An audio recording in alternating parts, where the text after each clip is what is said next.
जी अस्सलाम वालेकुम। मैं हूं नूरुल आरफीन सिद्दीकी और आप देख रहे हैं आरफीन नामा। अनफॉर्चुनेटली इस मरतबा भी मुझे आपको एक और बुरी ख़बर देनी पड़ रही है, इसलिए कि अच्छी ख़बरों की फैक्ट्री मैंने अपने घर में नहीं लगाई। जो देखता हूं वही बोलने का आदी हूं। मैं अपने दौर का सबसे बड़ा फसादी हूं, इस बात का एतराफ़ है मुझे, लेकिन क्या करूं कि गिरदोपेश में जो कुछ हो रहा है उसी पर बात करना मुझे आता है। मैं आपको खलाई बातें नहीं बता सकता, जिस तरह से वो तोतला और वो पोपला यानी इमरान रियाज खान और कामरान खान बताया करते हैं। बिजली एक मरतबा फिर बढ़ाई जाने वाली है, और ये कितनी दफ़ा बढ़ाई जा चुकी है ये मुझे बताने की ज़रूरत नहीं है। इस पर मेरे वीलॉग्स और मेरे प्रोग्राम्स ऑन रिकॉर्ड हैं। आप अगर चाहें, अगर आपको तकलीफ़ हो, अगर आपको हाजत हो तो चेक कर लीजिएगा। मुझे कोई ज़रूरत नहीं कि एक मरतबा फिर पुराना मंजन में आज़ाद इदारे की तरह फ़रोख्त करने की नाकाम कोशिश करूं और पकड़ा भी जाऊं। न जाने अब तक कितनी मरतबा पेट्रोल, फिर बिजली, फिर पेट्रोल बढ़ा करके आवाम को ये बता दिया गया है कि वो तब्दीली वाली सुंडी जिसने आवाम के ज़हन दिल पे हमला किया था, उनको एक ऐसे मर्ज़ ने घेर लिया था कि जिनको लगने लगा था कि पाकिस्तान बहुत जो है वो ख़राब हालत में है, पाकिस्तान को अच्छी हालत में जाना चाहिए। वो तमाम अजहान, वो तमाम लोग, वो तमाम इंटेलेक्चुअल्स, सूडो ही सही, जिन्होंने अवाम को ये ख्वाब दिखाया था, अब जाओ जा कर के उनसे पूछो कि ये जो एक मरतबा फिर बिजली मज़ीद 2 रुपये बढ़ाई जाने वाली है, जिसकी तैयारियां हो चुकी हैं, सिर्फ दस्तखत और फिर ऐलान बाकी है, ये किस खुशी में? क्या इस मरतबा भी यही बताया जाएगा कि नवाज शरीफ चोर था, आसिफ अली जरदारी डाकू था? क्या इस मरतबा भी यही उज़्र पेश किया जाएगा कि पिछले बिजली के मुआहदे, पिछली हुकूमतें, उनकी चोरी चमारी, कब तक यही पुरानी शराब नई बोतल में फ़रोख्त की जाती रहेगी? उस वक्त तक जब तक तुम लोगों को शर्म नहीं आएगी। यह एपिसोड मैं किसी के लिए नहीं, पूरे पाकिस्तान के उस आम फर्द के लिए, आम आदमी के लिए बना रहा हूं जिसको वो तब्दीली वाली सुंडी ने तंग किया हुआ था, जिसको नवाज शरीफ और आसिफ अली जरदारी बुरे लग रहे थे। वो बुरे हैं, उनकी औलादें बुरी हैं, लेकिन जिनको इमरान खान अच्छा लग रहा था, यह एपिसोड उन लोगों के मुंह पे तमाचा है जिन्होंने तब्दीली के ख्वाब दिखाकर तुम्हें लूटा। सार्फिन पर ज्यादा नहीं, सिर्फ 25 अरब रुपए का बोझ पड़ेगा। तो क्या हुआ? तुम्हें तो बोझ उठाने की आदत है, तुम में और उस बोझ उठाने वाले गधे में कोई फर्क थोड़ी है, बल्कि फर्क है। मैं अपने अल्फाज वापस लेता हूं। उस गधे पर भी अगर जरूरत से ज्यादा बोझ लाद दिया जाए तो वो भी ढींचू ढींचू करके अतराफ में नॉइज पैदा करता है, लोगों को अपनी तरफ मुतवज्जो करता है। जिस पर अगर हद से ज्यादा बोझ लाद दिया जाए तो एहतजाजन आखिरी हथियार के तौर पे, एज अ लास्ट रिजॉर्ट, वो हवा में अपनी दोनों टांगें ऊपर करके और खड़ा हो जाता है। तुम तो उससे भी गए गुजरे हो कि तुम पर कौन सी जिसको कहते हैं कि टैक्टिक्स यूज नहीं किए विफाकी या फिर सूबाई हुकूमतों ने। तुम्हें आज़ाद इदारा वो नहीं दे रहा जिसकी हाजत तुम्हें है, जिसके लिए रियासत जिम्मेदार हुआ करती है। अदलो इंसाफ तुम्हें मुयस्सर नहीं, सेहत आम्मा की सहूलियात तुम्हें मुयस्सर नहीं, हुकूमतें तुम्हें बिजली, पानी, गैस नहीं दे सकती, तुम्हें चलने के लिए सड़क मुयस्सर नहीं है, तुम्हें ट्रांसपोर्ट मुयस्सर नहीं है, और तुम अजीब मखलूक अल्लाह रब्बुल इज़्ज़त की, अल्लाह माफ़ करे, माज़अल्लाह, तौबा इस्तग़फ़ार, अगर तुम जिंदा हो तो मैं दुआ करता हूं कि फिर परवरदिगार ऐसी ज़िंदगी छीन ले, ऐसी ज़िंदगी परवरदिगार दुश्मनों को भी ना दे। कोई दकीका फरोगज़ाश्त नहीं करती सूबाई हुकूमतें, विफाकी हुकूमतें और ये इदारे, लेकिन तुम्हारी बेशर्मी है, तुम्हारी बेइज्जती है कि जिसका खात्मा होकर नहीं दे रहा।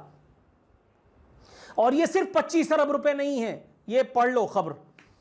गुज़िश्ता हफ्ते नेपरा की जानिब से रवां साल के दौरान, यानी इसी साल में, फ्यूल प्राइस एडजस्टमेंट के नाम पर आवाम से 193 अरब रुपए से जायद वसूलियों का इंकशाफ हुआ था। 193 बिलियन रुपीस तुमसे पहले ही वसूल किए जा चुके हैं, और अब ये 25 अरब रुपए का हलाल सरकारी डाका, जो इस नाम नेहाद रियासत मदीना में ऐन नाम नेहाद वाली मदीना उर्फ तब्दीली वाले, वर्ल्ड कप वाले बाबा हैंडसम सो कॉल्ड की जेर निगरानी तुम पर मारा जा रहा है। तुम इससे ज्यादा बदतरीन इंतकाम के मुस्तहिक हो।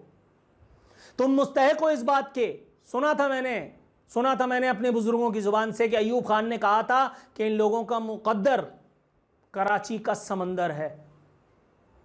अगर मैं होता तो मैं उसकी तस्हीह करता अयूब खान की कि नहीं, इन बेशर्मों का, इन बेहिसों का, इन अक्ल से आरी लोगों का मुकद्दर समंदर भी नहीं होना चाहिए। इन्हें यहीं किसी गटर की नज़र कर दो। ये इस लायक नहीं है कि समंदर के साफ पानी को गंदा करें अपने वजूद से। चुपचाप कभी बिजली, कभी गैस, कभी आटे, कभी फलाने की लाइन में लगे रहना, घर पे बीवी से जलील होना, ऑफिस में बॉसेस से जलील होना, और यहां अपने हुक्मरानों से, चाहे वो इमरान खान हो, चाहे आसिफ जरदारी हो, चाहे नवाज शरीफ हो, चाहे मुराद अली शाह हो, चाहे कायम अली शाह हो, चाहे आसिफ जरदारी की औलादें हो, चाहे नवाज शरीफ की औलादें हो, तुम पर कोई और निकम्मे निठल्ले मुसल्लत कर दिए जाएं इन लोगों के अलावा, लेकिन चुप करके अपनी दिहाड़ी कमाते रहना।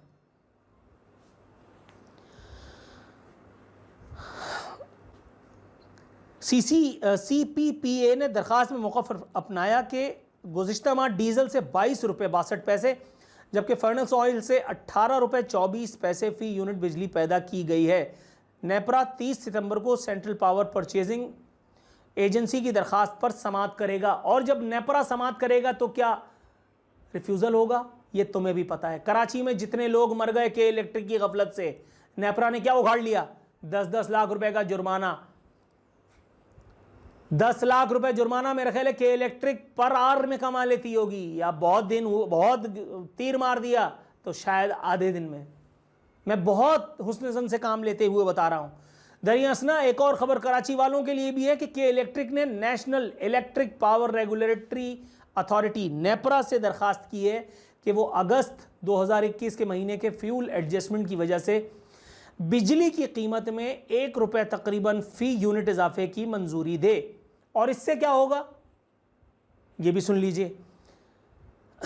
नेपरा 29 सितंबर को समाअत करेगी, और आपको पता है कि उसके बाद फिर क्या फैसला आना है। मंजूरी की सूरत में बिजली के कराची के बिजली के सार्फिन पर 1.70 अरब रुपए का इजाफी बोझ पड़ेगा। तो क्या हुआ? कराची मुल्क का सबसे बड़ा शहर है, कराची वालों की दिलदारी जो है वो तो दुनिया जानती है। कराची वालों की दिलदारी तो दुनिया ही जानती है। मतलब इसमें क्या हो गया? पूरा पाकिस्तान मिल करके जितना टैक्स देता है उतना तो सिर्फ लालू खेत से इकट्ठा हो जाता है, लियाकताबाद से। कहो ना कि पूरे पाकिस्तान को पालने वाला कराची है, तो इस मर्तबा थोड़ा सा और डेंट पड़ जाएगा। ये पैसे तुम अगर एक गिलास लस्सी की सूरत में अपने बच्चों को पिलाते तो वो हॉक होगन बन गए होते, वो अनोखी बन गए होते, वो मोहम्मद अली किले बन गए होते। लेकिन तुम्हें अपने मुंह का निवाला, अपने बच्चों की रोजी छीन कर अपने हुक्मरानों को खिलाने की ऐसी घिनौनी आदत पड़ चुकी है। ये ऐसा घिनौना मोहलिक मर्ज तुम्हें लाहक हो चुका है बेशर्मी का, जिसका इलाज अभी तक दरियाफ्त नहीं हुआ। नबी करीम सल्लल्लाहु अलैहि वसल्लम की हदीस मुबारक बार बार बताता हूं कि जब तुम हया ना करो तो फिर जो चाहे करो। ये तुम्हारे हुक्मरानों के लिए भी है और तुम्हारे लिए तो है ही। इसलिए कि हज़रत उमर फारूक रजी अल्लाह ताला अन्हु का इरशाद मुबारक मफहूम पेश कर रहा हूं कि जालिम के जुल्म में इजाफा करता है मजलूम का चुप रहना। अगर तुम अपने आप को महज मजलूमों की कैटेगरी में फॉल करके ये समझने लगे हो कि तुमने जालिम को जुल्म करने का मौका नहीं दिया, तो मेरा ख्याल है कि तुम्हारी फिक्री शऊरी मौत भी हो चुकी। इसलिए कि तुमने बाकायदा ऐसे ही किया है। तुम्हें MQM ने लूटा, तुम्हें भत्ता दिया, भत्ता तुमसे लिया, तुम्हें बोरी बंद लाशें दी, तुम चुप करके अपने जनाजे उठाते रहे। तुम्हें तालिबान ने मारा, तुम तालिबानाइजेशन का शिकार हुए, तुम चुप करके अपने लाशें, अपने इमाम बारगाहें, अपनी मस्जिदें ब्लास्ट करवाते रहे, तुम अपने जनाजे उठाते रहे। एक दिन कराची की शारा फैसल बंद नहीं हुई इस एक मसले को लेकर के। हीट वेव में तुम्हें नवाज शरीफ के दौर में हीट वेव ने मारा, तुमने हजारों जनाजे अपने हाथों से 25,000 रुपए वाली कब्र तुमने 1 लाख रुपए में उधार लेकर के खोदी और अपने अजीजों को उसमें डाला, लेकिन तुम्हारे मुंह से कोई आवाज बरामद नहीं हुई। तो महज ये चंद अरब रुपए का डाका किसको उठाएगा? मैं क्यों चीख रहा हूं? इसलिए कि मुझे है हुक्म अज़ां। मैं बार बार कहता हूं कि तुम नमाज पढ़ो या ना पढ़ो, आई डोंट केयर। मेरे जिम्मे एक असाइनमेंट है, मुझे अपनी बात करनी है, मैं जो देख रहा हूं उस पर मुझे अपना मौक़िफ़ देना है। मैं इमरान रियाज खान नहीं हूं, मैं कामरान खान नहीं हूं, मैं मासूमाना सवालात करके अवाम को बेवकूफ़ बना करके अपना साइड पे बिजनेस सेट नहीं कर रहा।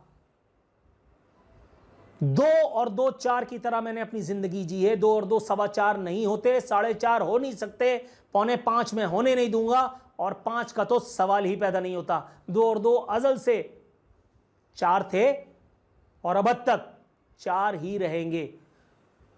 अपने घर के ड्राइंग रूम को बंद करके, बंद दरवाज़ों के पीछे अपने बीवी बच्चों के सामने हीरो बन करके निज़ाम को गालियां देना और मुगल्लिज़ात बकना, अगर तुम इसी को मर्दानगी समझते हो तो फिर तुम वाकई मर्द हो। लेकिन याद रखना, ये कुत्ते बिल्ली की तरह औलादें और बच्चे जानवर भी पैदा करते हैं, सिर्फ औलादें पैदा करने वाले इंसान नहीं हुआ करते। इंसान बोलते हैं, इंसान को खुशी गमी दर्द महसूस होता है, इंसान एहतजाज भी करते हैं। हर एक घर में दिया भी जले, अनाज भी हो, अगर ना हो कहीं ऐसा तो एहतजाज भी हो। हुकूमतों का बदलना तो कुछ मुहाल नहीं, हुकूमतें जो बदलता है वो समाज भी हो। रहेगी कब तलक वादों में कैद खुशहाली, हर एक बार ही कल क्यों, कभी तो आज भी हो। वो कैसे होगा जब तक तुम नहीं खड़े होगे। तुम खड़े हो या ना हो, तुम माजूर हो गए हो, तुम्हारी फिक्र खत्म हो गई हो। मुझे है हुक्म आज़ा।